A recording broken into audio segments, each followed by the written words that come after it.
this point in my career, I wanted nothing more at the time to be in my life to be a husband and a father. And so as I was torn between, okay, the war's winding down, I'm doing stuff that is in leadership to where I'm so far away from the X, I have to now plan, prepare, and equip everyone to go and do great things. And so for me at that time, I love the growth aspect of it for other people to go and do great things. But now I'm almost at the point where I'm starting to question. COVID just happened. One of the things that I knew I was making the right choice to get out was, or to retire, was my wife Annalise. She was pregnant with, it was our first child. She had a kid that I met who is now my son.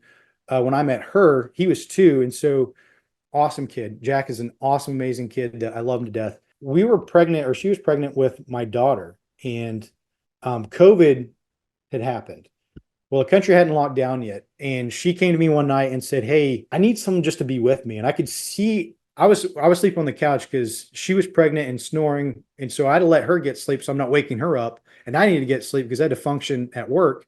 And she wakes me up. It was like 3 o'clock in the morning. I could see the look in her face that she was in excruciating pain. And she said, "I think I got trapped gas." And I was like, "Trapped gas?" Is like, "No, you're in pain and you're throwing up. That is not trapped gas. Let's just go to the hospital and figure out what's going on." And she was like, "No, no, no."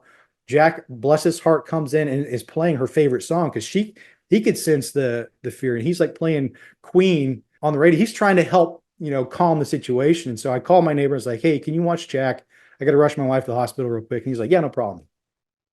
Get to the hospital. The nurses are like, they're kind of calm, like, "Hey, big deal. We're just going to check the baby's heart rate, make sure she's okay and mama's okay, take off all of her jewelry." She's like, "Here's the thing, if we have to take her back to deliver the baby," and she wasn't due for another 2 months. "If we have to take her back and we can't get an epidural, like we may have to put her under. You can't come back there. We have to put her under." And I'm like, okay. I'm like overwhelmed. Like, this is my daughter and my wife. And as soon as like I get all of her jewelry off, she's like, "Oh, got the baby's heart rate. Uh-oh, baby's heart rate's dropping." And that's when everything shifted. It was like panic. And she's like, "Hey, just so you know, if mom is internally bleeding and the baby's heart rate drops and mom's heart rate drops, both of them could pass away." And I was just like, wow, that's not something I want to hear. And so they No. rushed my wife off and they said, "Sir, you can't come with us. We can't get an epidural. We've got to put her under. We got to get this baby out now." And so I'm freaking out. Now they actually isolate me in this room as they whisk my wife and baby off. And I don't know. I didn't get a chance to say, "I love you" or anything. And it's like, she's off in this other room. And I'm in this, I'm all by myself in this room for a couple hours. And I'm freaking out. Now I'm like reaching out to anybody I can, trying to text my boss, like, "Hey, I'm in the hospital. Something's going on. I'm not coming into work tomorrow." And he's like, "No problem." I'm trying to like just grab hold of somebody and be like, "Hey, be with me in this because I'm freaking out. I think my wife and my baby may be gone." And so I got to the point to where I run out and there was just this poor nurse, and me being, a SEAL that I'm very intense with when I'm focused on something. I was like, "Hey, you come here." I was like, they took my wife. They said that she could pass away. And my baby daughter is like, "Give me some answers now." And they're like, "Sir, who are you?" And I'm like, "My name is Sean Murphy. My wife is Annalise Murphy. She's under, I don't know where she's at right now." And she's like, "Okay, calm down, calm down. So they've had you in this room for a couple hours and you haven't heard from anybody?" And I was like, "No." And so they was like, "Okay." I was like, "Do not put me back in that room."